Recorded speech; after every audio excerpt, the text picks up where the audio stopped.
की, तारा मां की, वंदे वंदे वंदे। भारत की सभ्यता, संस्कृति और संस्कारों की भूमि, जिसने देश को अनेक आध्यात्मिक गुरु,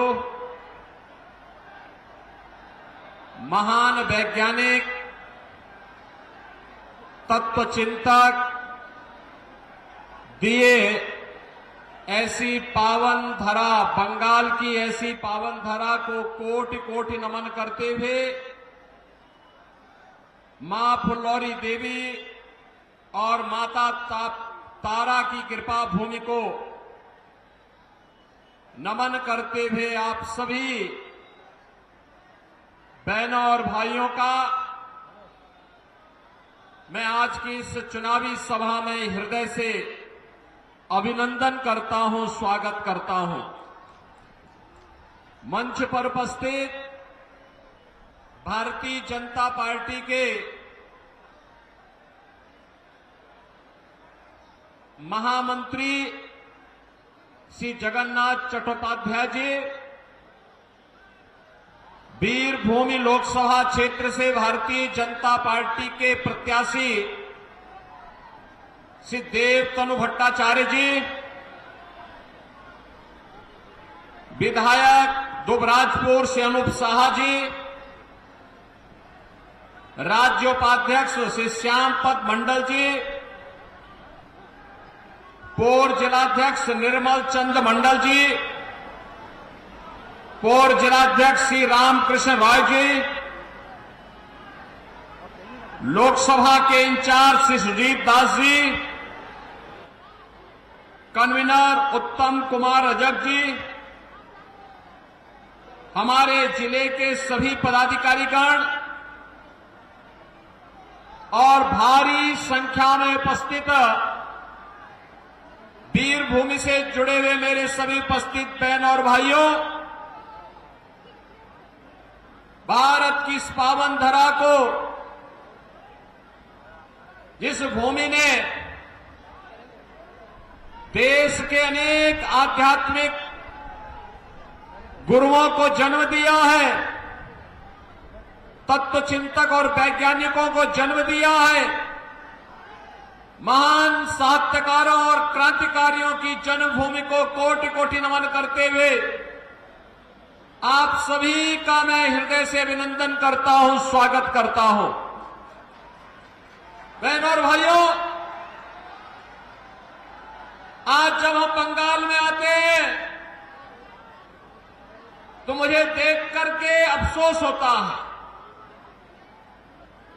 जिन महान क्रांतिकारियों ने भारत की आजादी के लिए बंगाल से संघनाद किया था,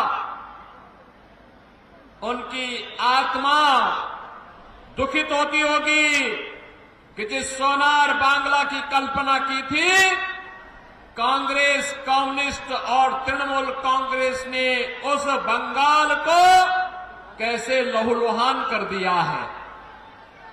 मुझे आश्चर्य होता है, जो बंगाल भारत की संस्कृति, भारत की सभ्यता और भारत के संस्कार की भूमि थी, आज जो बंगाल लहूलुहान है, जो बंगाल, बहनों और भाइयों, जिस बंगाल ने महान आध्यात्मिक गुरुओं को और क्रांतिकारियों को जन्म दिया है, आज उस बंगाल में सत्ता परस्त भ्रष्टाचारी और माफिया यहां की जनता के लहू को चूसने का कार्य कर रहे हैं।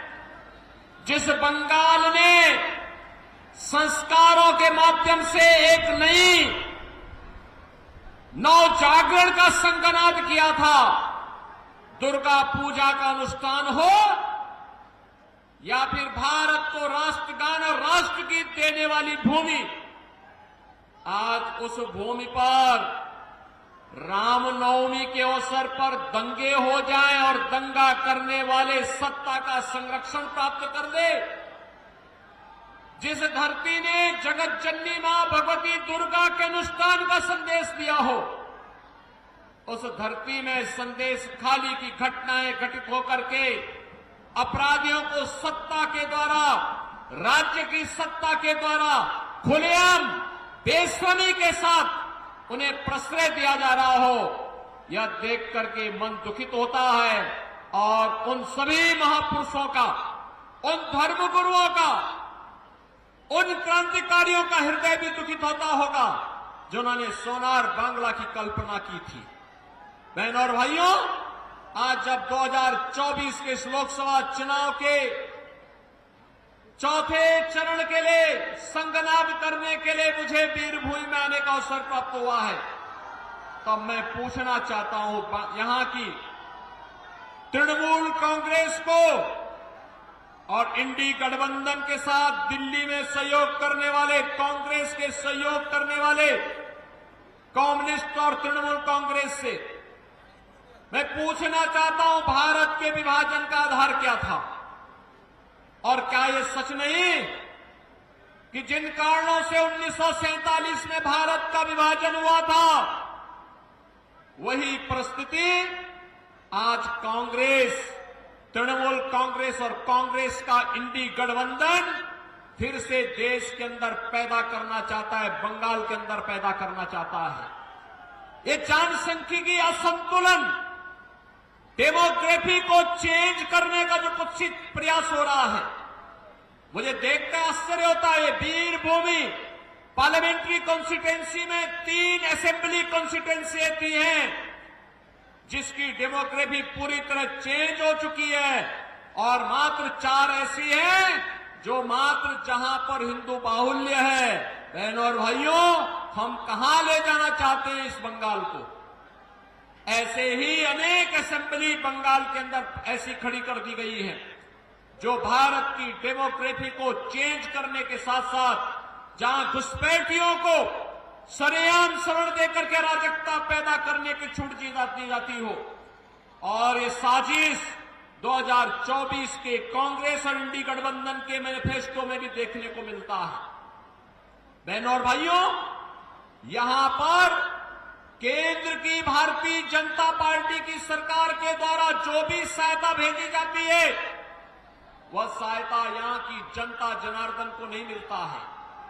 उस सहायता को तृणमूल कांग्रेस, उस सहायता को अपने स्वयं के गुंडों में बांटने का काम कर देती है, उसको हड़प लेती है, उसको अपने में समेट लेती है, जनता जनार्दन को उसका लाभ नहीं देने देती है। और जो मैनिफेस्टो इनका आया है, उस मैनिफेस्टो में एक तरफ कांग्रेस, तृणमूल कांग्रेस और कम्युनिस्टों के द्वारा झूठा मैसेज दिया जा रहा है, गुमराह करने का प्रयास हो रहा है। लेकिन बहनों और भाइयों, कांग्रेस और तृणमूल कांग्रेस का ये गठबंधन आपको ठगने के लिए आया है, गुमराह कर रहा है। इनके द्वारा मुस्लिम आरक्षण की वकालत करना, धार्मिक आधार पर, मजहबी आधार पर एक बार फिर से भारत के विभाजन की आधारशिला को सुदृढ़ करने जैसा है। और हमें किसी भी स्थिति में भारत का फिर दूसरा विभाजन नहीं होने देना है। किसी भी स्थिति में भारत का दोबारा विभाजन नहीं होगा। इसके लिए हमें धार्मिक आधार पर आरक्षण को हर हाल में रोकना होगा। कांग्रेस का मैनिफेस्टो कहता है, कांग्रेस का मैनिफेस्टो कहता है कि पिछड़ी जाति के लोगों को मिलने वाले आरक्षण में एक हिस्सा मिलाकर के मुसलमानों को दे देंगे। क्या आप इसको स्वीकार करेंगे? क्या बंगाल इसको स्वीकार करेगा? क्या अपने अधिकार को आप क्या किसी दूसरे को हिस्सा लेने देंगे क्या? और ऐसे ही अनुसूचित जाति के अधिकारों में भी ये लोग डकैती डालने का काम करने जा रहे हैं। बहनों और भाइयों, जब कांग्रेस नेतृत्व की यूपीए सरकार थी, ये तृणमूल कांग्रेस उसको सपोर्ट कर रही थी, कम्युनिस्टों ने भी उसे कुछ दिनों तक सपोर्ट किया था। बहनों और भाइयों, तब आपको याद होगा तब कांग्रेस नेतृत्व की सरकार ने, जो आज इंडी गठबंधन के रूप में है, तब इस सरकार ने जस्टिस रंगनाथ मिश्रा कमेटी गठित की थी और रंगनाथ मिश्रा कमेटी के आधार पर उसने प्रयास किया था उस समय कि पिछड़ी जाति को मिलने वाले 27% आरक्षण में से 6% आरक्षण को कम करते हुए उस आरक्षण का लाभ मुसलमानों को दे दिया जाए। भारतीय जनता पार्टी ने विरोध किया था। उन्होंने कहा धार्मिक आधार पर आरक्षण ये बाबा साहब भीमराव अंबेडकर और भारत के संविधान निर्माताओं का अपमान होगा। उस समय विरोध किया था और तभी रुक पाया था। फिर सच्चर कमेटी की सच्चर कमेटी का गठन करके कांग्रेस ने प्रयास किया था कि अनुसूचित जाति की मिलने वाले आरक्षण के लाभ में भी मुसलमानों को हिस्सेदारी दी जाए।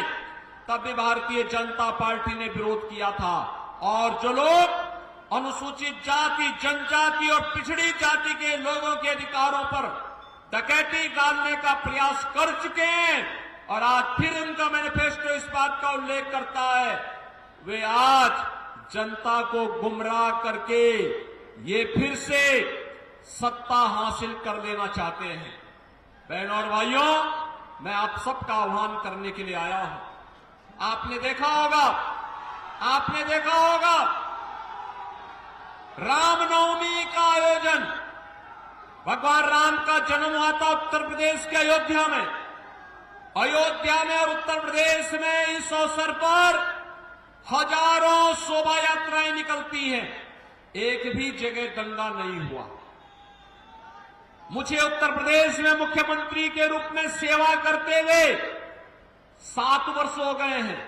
एक भी बार दंगा नहीं हुआ उत्तर प्रदेश में, एक भी बार दंगा नहीं हुआ, एक भी बार कर्फ्यू नहीं लगा, एक भी बार कहीं भी कोई न कर्फ्यू है न दंगा है। यूपी में सब चंगा है, यूपी में कुछ भी नहीं है। लेकिन बहनों और भाइयों, यहां रामनवमी के अवसर पर दंगे हुए, यहां बम चले हैं, दंगे हुए हैं, शोभा यात्राओं में तोड़फोड़ हुई है और कोई जय श्री राम बोलता है तो उसको यहां की सरकार गिरफ्तार करके बंद कर देती है। मुझे आश्चर्य होता है, अरे 15वीं सदी में इसी धरती में एक महापुरुष पैदा हुए थे, एक संत कवि पैदा हुए थे, श्री कृतिवास ओझा ने बांग्ला रामायण रची थी और बांग्ला रामायण ने इतनी धूम मचाई थी कि घर घर राम की उपासना होनी शुरू हो गई थी। बहनों और भाइयों, अगर बंगाल में राम की उपासना होती है तो बंगाल से चली दुर्गा उपासना का कार्यक्रम उत्तर प्रदेश के अंदर हजारों स्थानों पर होता है, पूरी भव्यता के साथ होता है, कोई रोक टोक नहीं।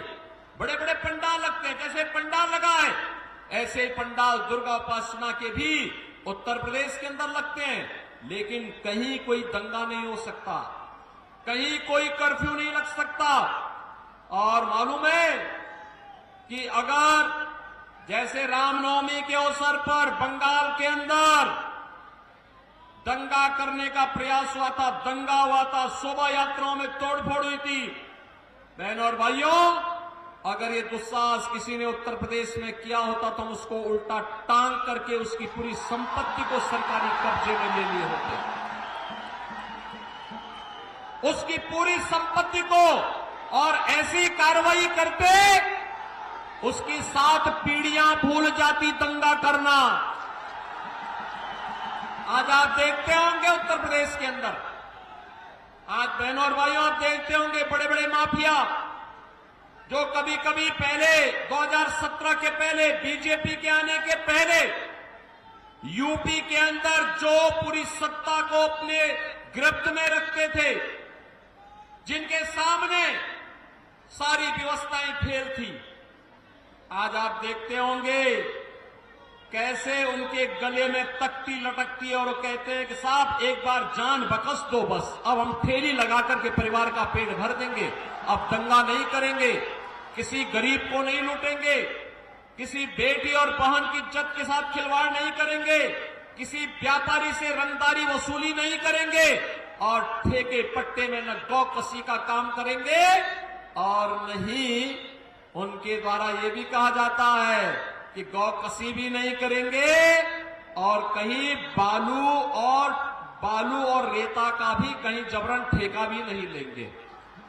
बहनों और भाइयों, मैंने सुना है यहां पे भी कुछ माफिया बालू और रेते का ठेका जबरदस्ती हड़प करके यहां की जनता का शोषण कर रहे हैं। नदी के डेमोग्राफी को भी चेंज कर देना चाहते हैं। गौ कसी के धंधे को धड़ल्ले से चला करके यहां की आस्था के साथ खिलवाड़ करना चाहते हैं। बहनों और भाइयों, भारतीय जनता पार्टी आपको इस बात का आश्वासन देती है कि जितने बड़े माफिया हैं ना, इनकी पूरी संपत्ति को जब्त करके गरीबों में बंटाने का काम कोई कर सकता है तो केवल भारतीय जनता पार्टी कर सकती है। आपने देखा होगा उत्तर प्रदेश में हमने जितने बड़े माफिया थे, सबसे बड़े जितने बड़े बड़े माफिया थे, वे माफिया या तो यूपी छोड़ चुके हैं या फिर उनको जहन्नुम में भेज दिया गया है। उनके लिए अब धरती में जगह नहीं है, वे लोग जा चुके हैं। हम लोगों ने, बीजेपी की सरकार ने उत्तर प्रदेश में केवल अयोध्या में ही रामलला का मंदिर नहीं बनाया है, बल्कि बड़े बड़े माफिया और अपराधियों का राम नाम सत्य है कि यात्रा में भी भेजने का काम कर दिया है। और इसीलिए मैं आपसे कहना चाहता हूं कि बहनों और भाइयों, देश के विभाजन की जो तैयारी कांग्रेस और इंडी गठबंधन के द्वारा अपने मैनिफेस्टो के माध्यम से की जा रही है, उन सभी से सावधान होने की आवश्यकता है। और मैं तो आपसे एक बात और कहना चाहूंगा, बहनों और भाइयों, जब आप पे कोई संकट आता है, आप पे जब कोई संकट आता है, तब क्या तृणमूल का कोई व्यक्ति आपके पास आता है क्या हालचाल पूछने के लिए? जब ये दंगे होते हैं, तृणमूल कांग्रेस का कोई व्यक्ति आपका हालचाल पूछने के लिए आता है क्या? कांग्रेस का कोई व्यक्ति आता है क्या? कोई नहीं आएगा।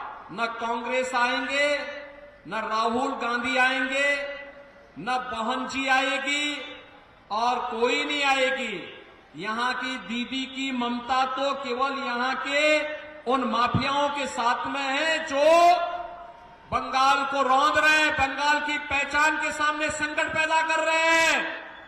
और इसीलिए मैं आपसे कहने के लिए आया हूं, बहनों और भाइयों, केवल भारतीय जनता पार्टी है और मोदी जी हैं जो सुख दुख में आपके साथ हमेशा खड़े होने वाले हैं, हर स्थिति में खड़े होने वाले हैं। आपने देखा होगा मोदी जी के नेतृत्व में भारत ने विकास की जिन नई प्रतिमान को स्थापित किया है, आज दुनिया के अंदर भारत का सम्मान बढ़ा है। भारत की सीमाएं सुरक्षित हुई हैं। कांग्रेस नेतृत्व की सरकार थी, पाकिस्तान परस्त आतंकवादी भारत की सीमा का अतिक्रमण करते हुए भारत में आते थे, जगह जगह बम विस्फोट करते थे। आज मोदी जी के नेतृत्व की सरकार में आप देखते होंगे, अब तो आतंकवादी घटनाएं नहीं घटित होती, आतंकवाद और नक्सलवाद को तो नियंत्रित किया जा चुका है। लेकिन अगर कहीं पटाखा भी जोर से फूटता है तो सबसे पहले पाकिस्तान सफाई देता कि मेरा हाथ नहीं है, क्योंकि पाकिस्तान को मालूम है कि अगर कोई घटना गलती से भी हो जाए तो उसको लेने के देने पड़ जाएंगे, क्योंकि ये नया भारत है और मोदी जी के नेतृत्व में नया भारत किसी को छेड़ता नहीं है। लेकिन अगर कोई छेड़ता है तो फिर उसको छोड़ता भी नहीं है।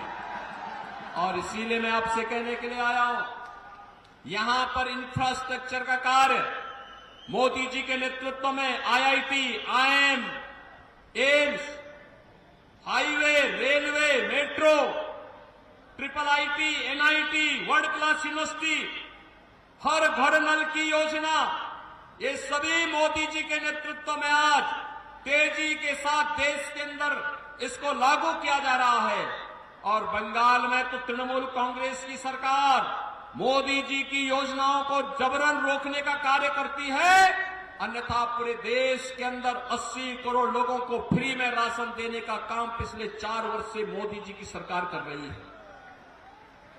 बहनों और भाइयों, 60 करोड़ लोगों को 5 लाख रुपए की आयुष्मान भारत में स्वास्थ्य बीमा का कवर मिल रहा है। 50 करोड़ गरीब लोगों के जनधन अकाउंट खोल दिए गए। 12 करोड़ किसानों को प्रधानमंत्री किसान सम्मान निधि का लाभ मिला। 12 करोड़ गरीबों के घर में शौचालय बन गए। 10 करोड़ गरीबों को उज्ज्वला योजना का रसोई गैस का एलपीजी का कनेक्शन मिल गया और 4 करोड़ गरीबों को, बहनों और भाइयों, प्रधानमंत्री आवास योजना का लाभ मिल गया। मैंने उत्तर प्रदेश में अब तक लगभग 57 लाख गरीबों को एक एक मकान दे दिया है पीएम आवास योजना में। बहनों और भाइयों, बंगाल की सरकार नहीं लेना चाहती। बंगाल की सरकार उसी कार्य को करती है जिसमें इसको कमीशन मिलती हो, और इसीलिए वह कार्य नहीं करेगी, करने नहीं देगी। इसके लिए आवश्यक है कि वीर भूमि को नाम के अनुरूप भारतीय जनता पार्टी को विजयी बना करके भेजिए। मोदी जी ने कहा है आत्मनिर्भर भारत और विकसित भारत की संकल्पना को साकार करेंगे। आत्मनिर्भर भारत का मतलब आत्मनिर्भर बंगाल भी होगा। आत्मनिर्भर बंगाल का मतलब हर किसान, हर नौजवान, हर महिला, हर तबके का व्यक्ति, हर व्यापारी यह भी आत्मनिर्भर होगा। और जब आत्मनिर्भर होगा तो तभी विकसित भारत की परिकल्पना को साकार भी करेगा। और विकसित भारत के लिए भारत दुनिया की एक बड़ी ताकत बने, हमारा देश दुनिया की एक ताकत बने, यह संदेश बंगाल से ही जाना चाहिए। क्योंकि बंगाल ने तो हमें राष्ट्रगान और राष्ट्रगीत दिया, और बंगाल ने तो भारतीय जनसंघ के पहले अध्यक्ष डॉक्टर श्यामा प्रसाद मुखर्जी भी तो बंगाल ने ही भारत को दिए हैं।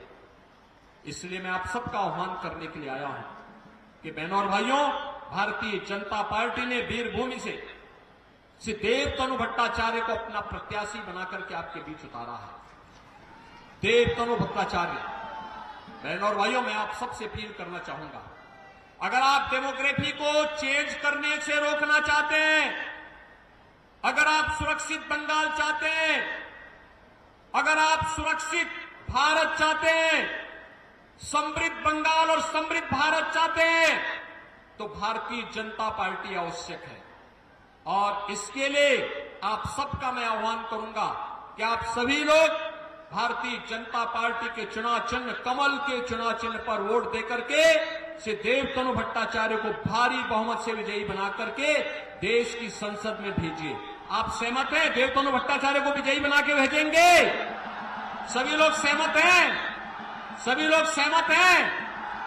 13 मई को यहां लोकसभा का इलेक्शन होना है, और 13 मई को लोकसभा के इलेक्शन में देव तनु भट्टाचार्य को वीरभूमि जैसे लोकसभा क्षेत्र में, बहनों और भाइयों, डेमोक्रेसी चेंज से रोकने के लिए, सुरक्षा के लिए, गरीब कल्याणकारी योजनाओं के लिए उन्हें भारी बहुमत से विजयी बना के भेजना है। बना के भेजेंगे? सभी लोग सहमत हैं? तो मेरे साथ बोलेंगे, भारत माता की, भारत माता की, भारत माता की, वंदे वंदे वंदे